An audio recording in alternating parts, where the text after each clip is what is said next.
오늘 이렇게 거룩한 주일에 주예전에 나오신 여러분들 위해 하나님의 크신 은혜와 복이 임하시기를 주님의 이름으로 축원합니다. 오늘 여러분과 함께 나눌 말씀은 예수님을 의지합시다, 예수 의지합시다 라는 제목으로 말씀을 나누고자 합니다.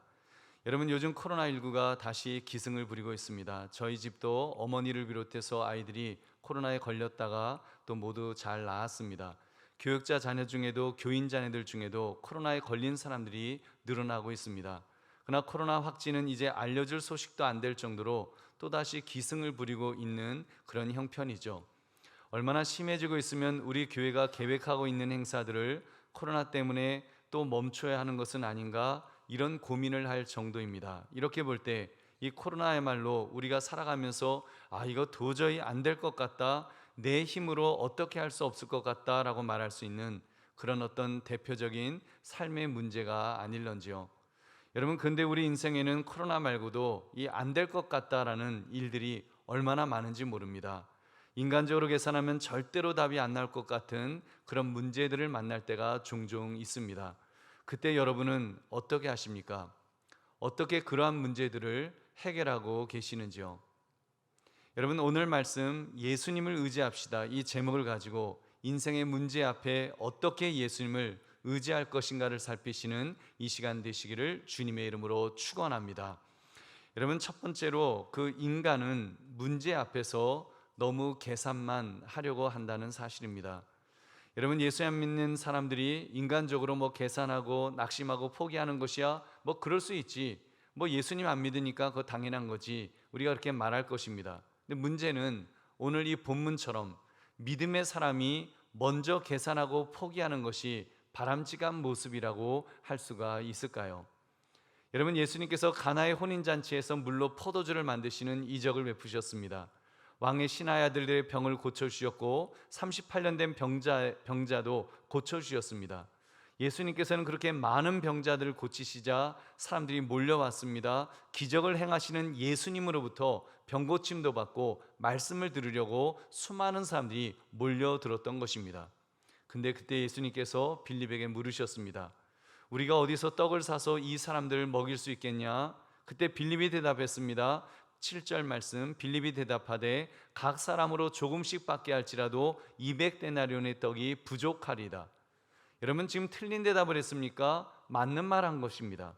요즘처럼 쌀이 남아도는 시대에도 500명분 이 떡을 지금 당장 우리 점심에 먹어야 됩니다 해서 만약 구하려면 쉽지 않습니다. 근데 5,000명분의 음식을 그것도 광야에서 구한다는 것은 이건 불가능한 일이죠. 그러니까 안 된다고 말한 거 당연한 대답입니다. 그렇다면 빌립의 대답이 정말로 맞다면 왜 예수님은 이런 말도 안 되는 질문, 우리가 어디서 떡을 사서 이 사람들을 먹이겠느냐, 이런 질문을 던지셨던 것일까요? 오늘 성경은 그 답을 제시하고 있습니다. 우리 6절의 말씀 함께 읽겠습니다. 시작. 이렇게 말씀하심은 친히 어떻게 하실지를 아시고 빌립을 시험하고자 하심이라. 아멘. 여러분, 예수님의 의도가 무엇이었다고요?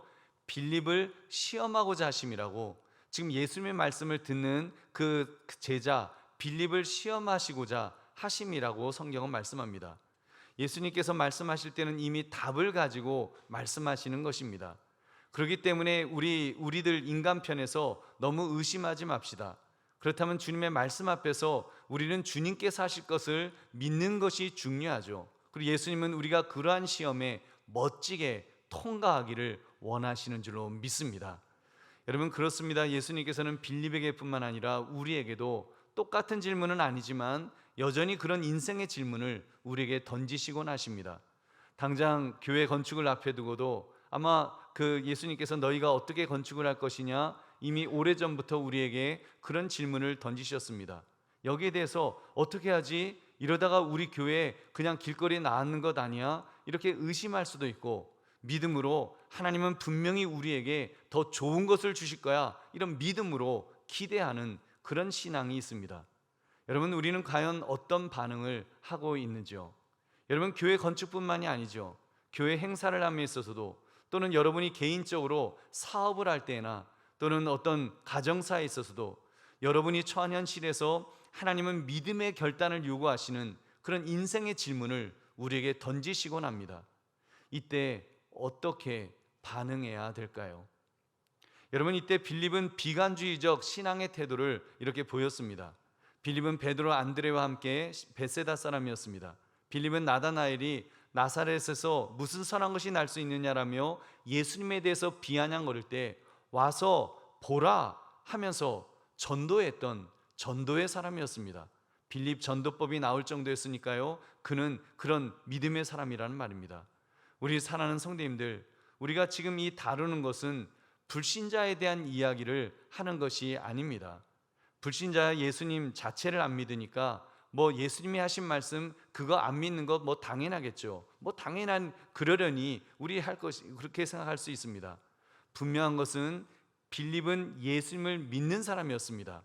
12제자 중에 한 사람이었으니까 대단한 믿음의 소유자였다고 할 수 있을 것입니다. 그런데요, 그의 성향이, 여러분, 그의 어떤 성향이 비관주의적 신앙의 성향이었기 때문에 예수님이 던져주신 이 질문 앞에 좋지 않은 반응을 보였던 것입니다. 그 특징은 이렇습니다. 비관주의적 신앙은 이용 가능한 자원들만, 세상적인 것들만 보는 것입니다. 그리고는 그 숫자가 턱없이 부족하다고 판단되면 가망 없음을 강조하는 것입니다.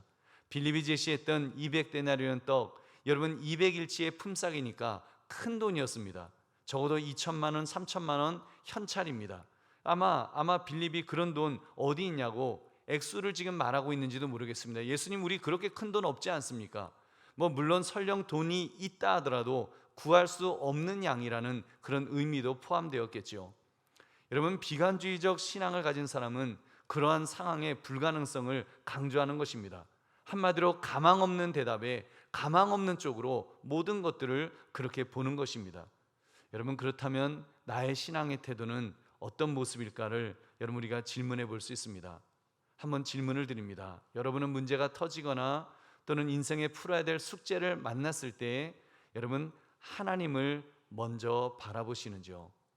여러분, 그런 문제 앞에서 먼저 고개를 딱 들어서 하나님 지금 보고 계시죠? 어떻게 하죠? 하면서 하나님을 향하여 먼저 나의 시선을 고정하느냐는 말입니다. 여러분, 비관주의적 신앙은 이때 하나님의 능력도 보지를 못합니다. 왜 보지 못할까요? 당장 내 앞에 있는 문제가 크다고 느끼기 때문입니다. 사람이 문제 앞에서 공포를 느끼고 두려움을 느끼게 되면 정상 반응에서 벗어나게 되죠.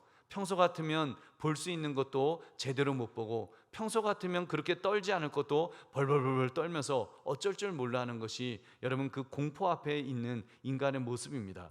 그래서 여러분, 비관주의적 신앙이 위험한 것입니다. 목사님, 믿음만 있으면 되지, 믿음으로 천국 가면 되지, 내 성격이 좀 삐딱해서 비관주의적 신앙을 가지고 있는 건데 그게 됐습니까? 그럴 수 있습니다. 여러분, 그렇지 않습니다. 그렇게 나의 신앙이 비관주의적 신앙으로 고착화되어 버린다면 진짜 문제를 만났을 때 하나님도, 하나님의 능력도 여러분 보지 못할 것입니다. 심지어 과거에 나타났던 하나님의 영광스러운 능력까지도, 나와 함께 하셨던 그 하나님이 분명히 계신데도 그 하나님을 망각하게 된다는 것입니다. 얼마나 영적으로 위험한 것인지요. 결국 비관주의적 신앙은 하나님의 능력에 대해서 생각하지 못합니다. 그 마음이 영적인 것들이 아니라 세상적인 것들에, 때로는 나를 바라보기만 하고, 때로는 사람을 바라보기만 하고, 때로는 환경만 바라보면서 여러분 그러면서 점점 신앙적으로 주저앉는 얼마나 위험한 상태에 빠지게 되는지요. 우리 사랑하는 성도님들, 사람들은요 요즘 코로나19가 답이 없다고 절망을 합니다. 젊은이들은요 코로나 문제가 아니라도 이 우리 대한민국의 상황을 헬조선이라고, 지옥 같은 그 대한민국이라고, 너무 절망적이라고 말하고, 도대체 우리에게 미래라는 것이 있느냐고 그렇게 한탄을 합니다.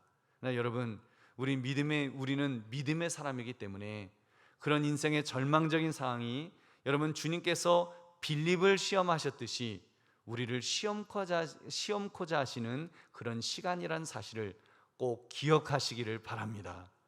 여러분, 꼭 기억합시다.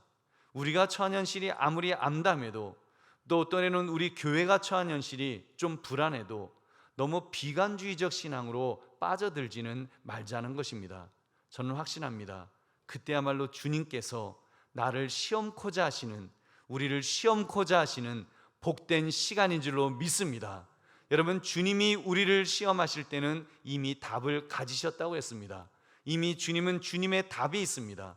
우리의 믿음을 시험코자 하실 때 우리가 정말 그런 일들, 비관주의적인 신앙으로 반응하려고 하는 것이 아니라 정말 그렇게 되지 않도록 내 자신을 돌아봐야 됩니다. 그런 은혜가 우리에게 있으시기를 주님의 이름으로 축원합니다.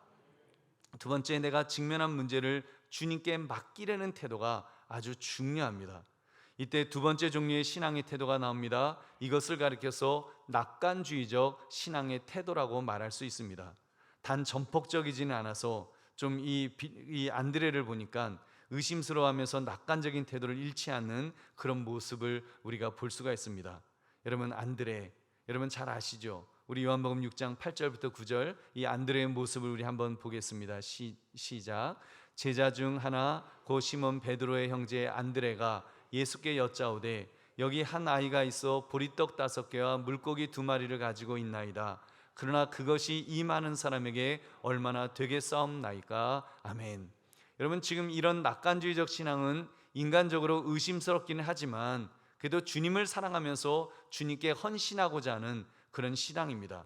안드레는 예수님의 마음을 알았기 때문에 알아채고는 군중들 사이로 가서 이제 먹을 것을 찾아내었습니다. 그는 자기가 할 수 있는 한 모든 자원을 발견하고 모았던 것입니다. 그리고 가져다 드렸습니다.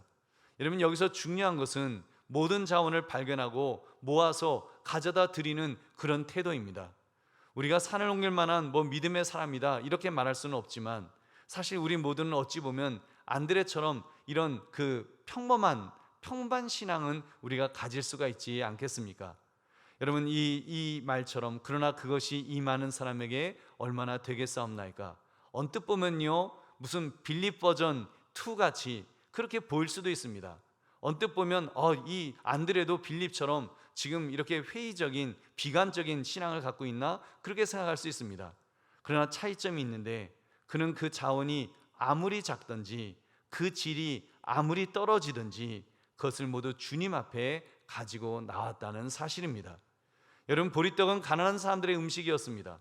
만들거나 사기에 가장 싼 것이었기에 예수님 혼자 별미로 드시라고 예수님 이거 그냥 별미로 드리는 거예요 이러고 드린 것이 아닐 것입니다. 예수님이라면, 적어도 안드레 입장에서 예수님이라면 이거라도 드리면 어떻게 해 주시겠지? 좀 막연하더라도 정말 오병이어의 기적이 이렇게 주실 거야 그 생각까지는 못한다고 할지라도 그래도 예수님에게 갖다 드리면 뭔가 방법이 있겠지라는 그런 마음, 어떻게 보면 겨자씨만한 그런 마음, 여러분 그것이 믿음인 줄로 믿습니다. 사랑하는 성도님들, 저는 우리 한강교회 성도들이 적어도 이러한 낙관주의적 신앙으로 이 어려운 때를 극복했으면 좋겠습니다. 여러분, 정말 우리가 어렵지만 낙관주의적 이런 신앙을 가지고 극복하면 여러분 우리 충분히 이 어려움을 극복해낼 수 있습니다. 우리 솔직히 말해서 기도한다고 전혀 의심하지 않는 것은 아니지 않습니까? 물론 성경은 의심하지 말라고 했습니다만 말씀대로 다 산다면 얼마나 좋겠습니까? 어찌 보면 이 안드레처럼 2% 부족한 모습이 우리의 모습이 아닐까요? 여러분, 그렇더라도 안드레처럼 낙관주의적 신앙이라도 이렇게 가지는 것이 중요합니다. 여러분, 이런 신앙을 가질 때 기적의 주인공이 될 줄로 믿습니다. 여러분, 주님께서 말씀하였습니다. 마태복음 17장 20절 우리 같이 읽겠습니다. 시작. 이르시되 너희 믿음이 작은 까닭이니라. 진실로 너희에게 이르노니 만일 너희에게 믿음이 겨자씨 한 알만큼만 있어도 이 산을 명하여 여기서 저기로 옮겨지라면 옮겨질 것이요 또 너희가 못할 것이 없으리라. 아멘. 겨자씨만한 믿음만 있어도 산을 옮길 수 있다라고 했습니다. 그렇게 볼 때 이 낙관주의적 신앙만이라도 가지는 것이 여러분 우리의 신앙생활에 얼마나 중요한 부분이죠. 우리 사랑하는 성도님들, 여러분들 앞에 어떤 인생의 문제들이 펼쳐져 있으신지요? 여러분, 빌립처럼 비관주의적 신앙 태도로 그때 반응하시겠습니까? 아니면 안드레처럼 낙관주의적 신앙 태도를 보이시겠습니까?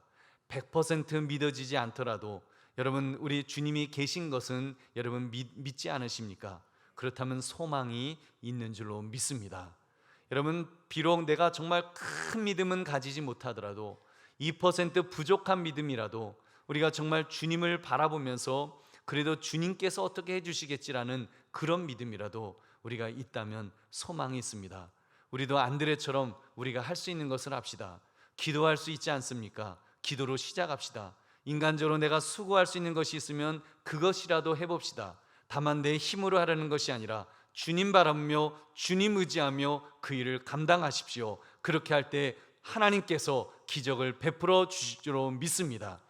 여러분, 우리 예수 믿는 사람들도 태풍이 불면 바람을 막아야 되고 코로나 바이러스가 창궐하면 감염을 피해서 여러분 그 위생에 신경을 써야 될 것입니다. 참 두려운 일입니다. 겁나는 일입니다. 그러나 우리는 비관하기보다는 그래도 한 걸음 성큼 나아가는 낙관주의적 신앙으로 그렇게 더 성장해 봅시다. 시편 55편 22절 말씀 우리 같이 읽어보겠습니다. 시작.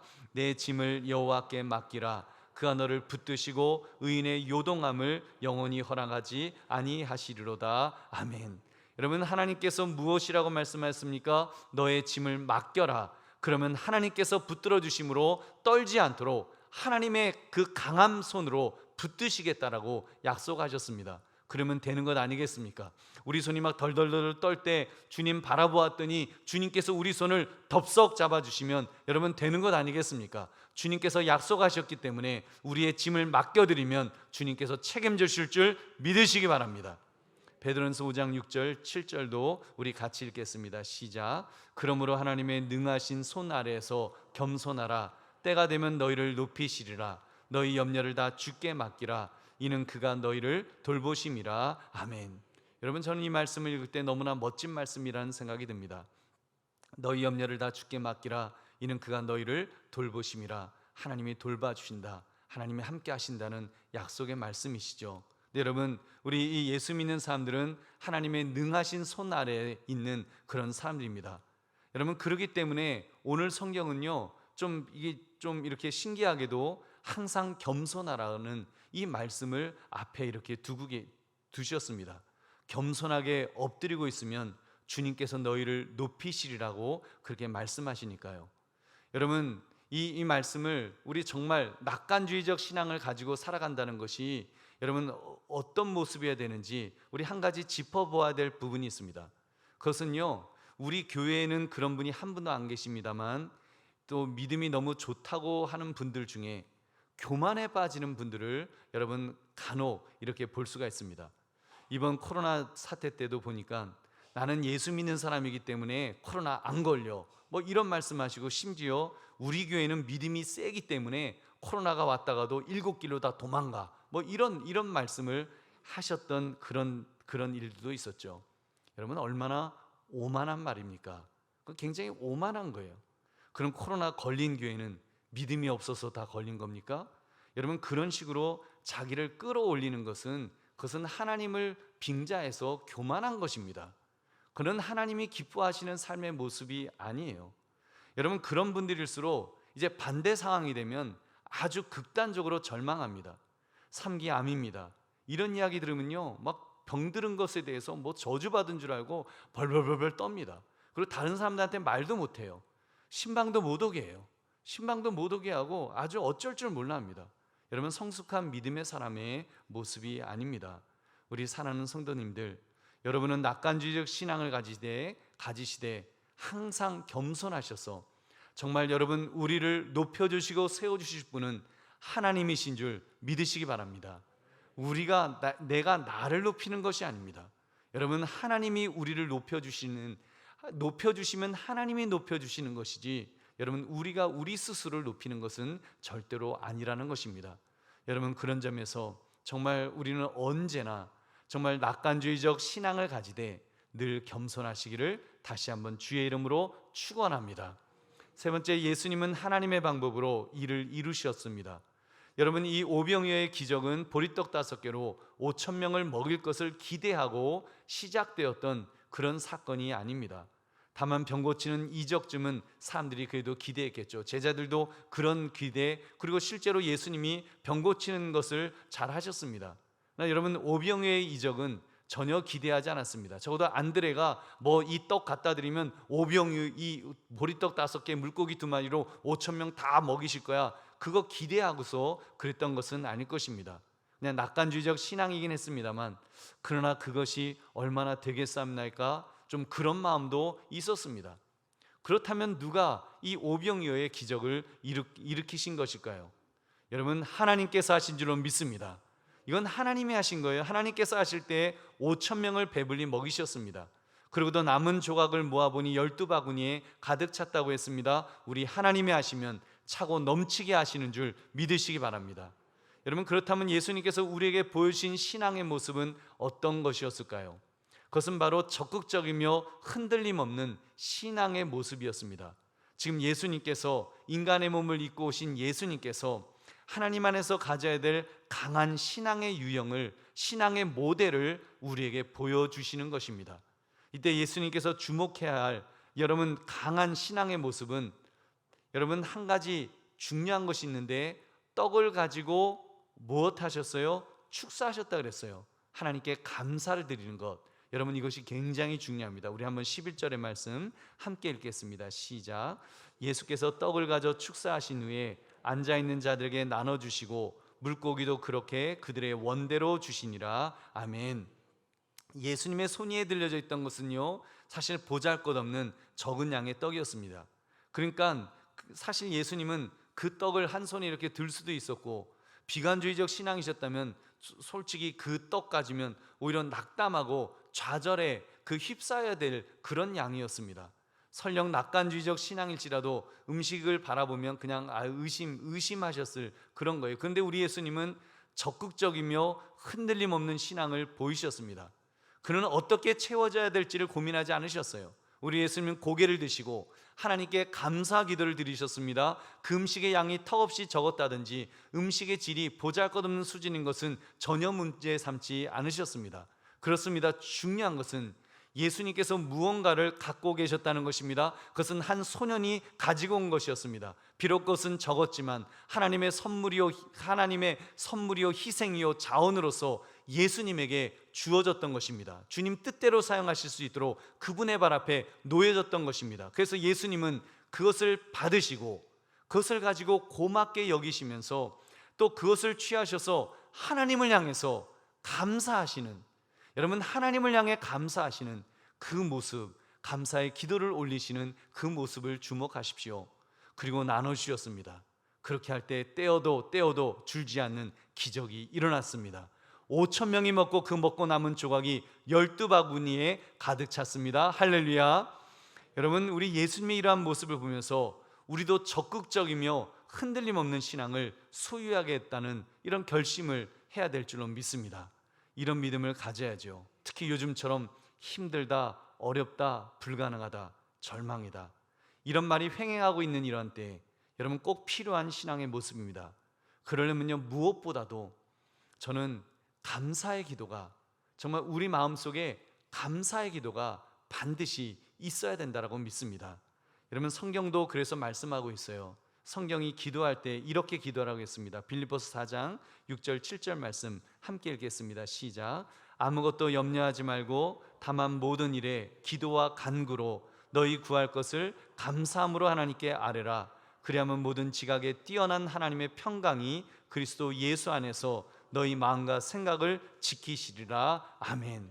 여러분, 기도와 간구로 너희 구할 것을 하나님께 아뢰라고 했습니다. 믿음의 기도를 드리라고 했어요. 그렇다면 그 믿음의 기도를 어떻게 드려야 될까요? 감사함으로. 여러분, 믿음의 기도와 믿음과 감사는 같이 가는 것입니다. 여러분, 믿음 따로 믿음은 막 있어도 감사하지 않을 수 있다? 있을 수 없는 거잖아요. 여러분, 정말 믿음이 있다면, 전능하신 하나님을 바라본다면, 전능하신 하나님이 함께 하시고 있다는 것을 여러분 깨닫는다면, 그것이 확실하게 느껴진다면 감사는 저절로 나오게 될 줄로 믿습니다. 여러분, 하나님이 모든 것을 가지고 계시고 모든 것을 하실 수 있는 하나님이 나와 함께 하시는데 여러분 어떻게 감사하지 않을 수가 있겠습니까? 감사가 먼저지요. 감사가 표현이 되어야죠. 그것이 바로 믿음의 기도인 줄로 믿습니다. 우리 사랑하는 성도들이여, 저는 감사는 하나님이 지금까지 함께 하심을 인정하는 마음이라고 믿습니다. 설령 지금 부족함이 있더라도 하나님이 함께 해줄 것을 믿을 때에 감사의 기도가 나올 수 있습니다. 여러분, 그렇다면 우리도 우리 손에 무언가 쥐어진 것이 있을 것 아닙니까? 여러분, 무언가 쥐어졌을 때 그 떡이 엄청나게 큰 것을 확인했을 때만 여러분 감사하는 자가 되면 안 됩니다. 아, 정말 큰 걸 주셨네. 와, 이거 너무 크네. 그때만 감사하는 자는 여러분 그것은 믿음의 사람이 아니죠. 한 소년이 가져온 떡, 보리떡 5개와 물고기 2마리는 하찮은 것이었잖아요. 세상 말로 택도 없는 5천 명을 먹이기엔 택도 없는 것이었잖아요. 여러분, 그것을 가져오게 하신 분, 그 소년과 안드레의 마음에 감동을 주신 분, 하나님을 바라보면 감사가 먼저 나오게 될 줄로 믿습니다. 예수님은 하나님을 바라보셨잖아요. 하나님을 바라보니까 성부 하나님을 바라보시면서 먼저 감사하시고, 정말 그 떡 배후에 역사하실 하나님을 바라보시기 때문에 우리 예수님은 여러분 기도의 본을 보이셨습니다. 먼저 축사하시며, 먼저 감사하시며, 감사 기도하시며 여러분 그 이적을 베풀어 주신 줄로 믿습니다. 그래서 저는 이런 말씀을 드리고 싶습니다. 여러분, 우리도 좀 그렇게 살아갑시다. 좀 그런 모습, 보리떡 5개와 물고기 2마리 같은 작은 것이 남아있다 할지라도 여러분 그것을 통하여 하나님을 바라볼 수 있는 그런 신앙 말입니다. 그게 진짜 믿음의 사람의 모습이 아니겠습니까? 여러분, 그 한 예를 든다면, 물론 제 자신이 죽을 병이 걸려본 적이 없어서 이게 적합한 예는 아니겠습니다만, 여러분 설령 우리가 말기암 판정을 받는 그런 어떤 질병이 걸렸다고 할지라도 우리가 수술을 이제 하게 되잖아요. 그러면 수술을 앞두고 여러분 감사의 기도를 우리가 드릴 수 있어야 되지 않을까요? 하나님, 제가 암이 걸렸지만 훌륭한 선생님을 예비해 주심을 감사드립니다. 하나님, 이런 좋은 의사 선생님 세워주심을 감사합니다. 여러분 생각해 보세요. 감사할 일이에요? 감사할 일 아니에요? 감사할 일이에요. 여러분, 암이 걸렸는데 과거 우리 허준 선생님 같은 그런 분 만나도요, 그때 그 암 이렇게 배를 가르고 그리고 암덩어리를 제거하는 그런 수술 받을 수 없었잖아요. 그냥 한약 먹고 어떻게 낫기를, 침 맞고 어떻게 낫기를 바라는 그런 시대도 있었잖아요. 여러분, 얼마나 좋은 시대입니까? 저는 지금 21세기에 저는 살아간다는 것이 이게 너무너무 큰 은혜요. 정말 이런 복을 어떻게 하나님 주십니까? 저는 그런 마음이 너무 감사해요. 더군다나 대한민국에서 살 수 있다는 거 얼마나 감사합니까? 여러분 감사하십니까? 여러분, 뉴스에서 우크라이나 지금 전쟁 벌어지는 그 상황만 봐도요, 정말 우리 너무 감사해야 됩니다. 이 나라는 그런 나라 아니었어요? 여러분, 우리 어르신들, 지금 여기 앉아 계신 어르신들 중에도 그보다 더 끔찍한 6.25를 경험했던 그런 분들도 그런 나라였잖아요. 여러분, 이게 웬 은혜인지요. 그래서 저는 어떤 때는 하나님 이제 좀 적당한 때 그냥 빨리 천국 데려가셨으면 참 좋겠습니다. 저는 그런 기도도 막 나와요. 왜 그런지 아세요? 역사는 되풀이되거든요. 역사는 되풀이되기 때문에 여러분, 언제까지 이 한반도가 이렇게 평화로운 나라로 계속 유지된다고 아무도 장담 못하는 거예요. 여러분, 근데 정말 이런 시대에 내가 살 수 있다는 것, 여러분께서 정말 그 샤워기를 틀면 뜨거운 물로 샤워를 하고 그렇게 잠을 잘 수 있다는 것, 이게 웬 은혜인지요. 여러분, 그렇게 생각하시면 내 안에 있는 정말 작은 것들, 정말 이 작은 것들, 여러분 그런 것들을 하나님께서 나에게 주신 것으로 인해서 우리는 먼저 감사해야 될 줄로 믿습니다. 그 감사의 기도가 필요하다는 거예요. 그렇게 그 하나님이 여전히 나와 함께 하시는 하나님이 계시다는 것을 깨달을 때 얼마나 감사한지요. 물론 정말 끔찍한 일이 벌어지고 전쟁이 벌어져도 그때도 감사해야 되겠죠. 여러분, 그러나 정말 지금 이런 상황, 적어도 우리에게 그 보리떡 5개와 물고기 2마리가 우리 손에 있다는 그 사실만으로도 우리는 기뻐하며 감사하며 믿음의 기도를 드려야 될 줄로 믿습니다. 여러분, 지금 처한 우리 상황도 마찬가지입니다. 코로나19로 인해서 또다시 불안한 이야기들이 많이 나옵니다만 저는 염려하지 않습니다. 이미 하나님께서 우리 손에 쥐어주신 것으로 인해서 감사할 거리들이 너무 많기 때문에, 여러분 그렇잖아요. 설령 변이 바이러스가 백신을 무력화시킨다 이런 뉴스가 있어도 그래도 우리 치료제 있잖아요. 그 치료제 먹으면 그 바이러스가 이렇게 소멸되는 그런 좋은 치료제 우리 가지고 있지 않습니까? 또 아무래도 백신 효과가 아직 남아 있어서 그런지 그래도 뭐 잘 안 걸리잖아요. 여러분 걸리셨던 분들 미리 걸리신 거 감사하시기 바랍니다. 미리 걸리시니까 좀 담대하시더라고요. 저처럼 한 번도 안 걸린 사람들은 그래도 좀 더 막 이렇게 조심해야 되는데, 이렇게 미리 걸리신 분들은 괜찮아 뭐 그러기도 하시고, 그래도 뭐 물론 많이 걸리지만 그래도 돌파 감염은 숫자가 굉장히 적잖아요. 적고 그런 것도 여러분 감사한 일인 줄로 믿습니다. 여러분 감사할 거리를 찾는 거예요. 하나님께서 나의 손에 작은 것이라도 주신 것에 감사하면서, 여러분도 또 이런다고 또 마스크 안 쓰고 돌아다녀도 코로나 안 걸리게 해주실까 이렇게 생각하시면 절대로 안 됩니다. 여러분 조심하셔야 됩니다. 하여튼 조심하셔야 돼요. 마스크 철저하게 쓰시고요. 정말 우리 하나님 우리가 철저하게 우리가 준비해야 될 것은 준비해야 되지만, 그러나 여러분 하나님이 궁극적으로 우리를 책임져 주실 것을 믿으시기 바랍니다. 그 믿음으로 살아가는 거예요. 우리는 그 믿음으로 살기 때문에 우리는 살면 좋고 죽으면 더 좋고, 그래서 여러분 하나님께서 코로나 안 걸리도록 지켜주시면 그것도 감사하고, 또 코로나가 걸렸는데 쉽게 넘어가면 그것도 감사하고, 코로나 걸렸는데 어려웠지만 그래도 또 넘길 수 있도록 하시면 그것도 또 감사하고, 여러분 우리는 늘 감사해야 될 줄로 믿습니다.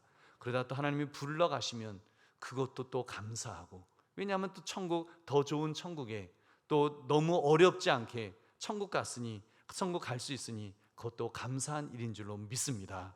여러분께서 하나님이 어찌되었건 하나님이 책임져 주신다, 하나님이 하신다라고 하는 이 확신만 있다면 우리는 어떤 환경에서도 감사의 기도를 하면서 살게 될 줄로 믿습니다. 우리는 그런 사람들입니다. 하나님이 책임져 주시는 사람들입니다. 그렇기 때문에 우리는 항상 적극적이며 흔들림 없는 신앙을 소유할 수 있습니다. 우리는 그렇게 예수님을 닮아가는 사람들이니까요. 주님께서 우리에게 그런 본을 보이셨기 때문에 우리도 그렇게 살 수 있지 않겠습니까? 두려움에 사로잡히려 하다가도 다시 주님 바라며 주님을 의지하면 주님께서 나를 붙들어 주십니다. 그러므로 모든 일은 하나님께서 이루어 주실 것을 알아서 적극적이며 흔들림 없는 신앙으로 살아가시기를 주님의 이름으로 축원합니다. 이제 말씀을 맺습니다. 우리 사랑하는 성도님들, 우리 요즘 힘드시죠? 여러분 얼마나 지치십니까? 이 더운 날씨에 직장에서 하루 종일 마스크를 썼는데 오늘 또 주일 예배까지 와서 또 여전히 마스크를 써야 되는 현실이 여러분 얼마나 답답하십니까? 하나도 안 변했잖아요. 아직도 안 변했잖아요. 앞으로도 좋아질 기미가 보이지 않아서 우리 사실 얼마나 더 낙담이 되는지요. 여러분 삶의 문제는 또 코로나와 비교할 수 없는 더 어려운 문제들이 우리를 또 흔들어대기도 합니다. 여러분 혹시라도 그런 어려움 속에 있으시다 할지라도 여러분 너무 절망하지 마십시오. 우리에게는 여전히 길이 있는 줄로 믿습니다. 예수 그리스도가 계시기 때문에, 전능하신 주님이 나의 편이시기 때문에 여러분 우리에게는 소망이 있습니다. 여러분 우리는요, 또 말씀드리지만 삶은 좋고 죽음은 더 좋고, 여러분 우리는 죽어도 우리는 구원의 길이 열려있는 사람들입니다. 우리는요 그 어찌되었건 마지막 우리는 천국이 우리에게 예비되어 있어요. 그렇기 때문에요 우리는 담대하게 살 수 있습니다. 우리 구원자 예수 그리스도께서 나를 버리지 않으신 한, 하나님이 나를 버리지 않으신 한 여러분 우리는 살 수 있습니다. 우리에겐 소망이 있습니다. 여러분 그렇기 때문에 지금 내 현실 앞에 아무리 어렵고 아무리 힘들어도 적어도 보리떡 5개와 물고기 2마리 같은 그런 작은 것이 있다 할지라도 그 작은 것을 보시면서 그 작은 것을 주신 하나님을 바라보시기를 주의 이름으로 축원합니다. 배후에 계시는 하나님을 바라보시면서 여러분 그 하나님으로 인하여 힘을 내시고 용기를 내시고 다시 일어서시기 바랍니다. 여러분 주께서 필요하시면 기적도 베풀어 주실 줄로 믿습니다. 그러므로 하나님이 책임져 주시는 삶, 하나님께서 역사해 주시는 삶, 필요할 때면 오병이어의 기적도 일으켜 주시는 그런 삶이라는 것을 깨달아서 먼저 감사하며 살아가시기를 주님의 이름으로 축원합니다.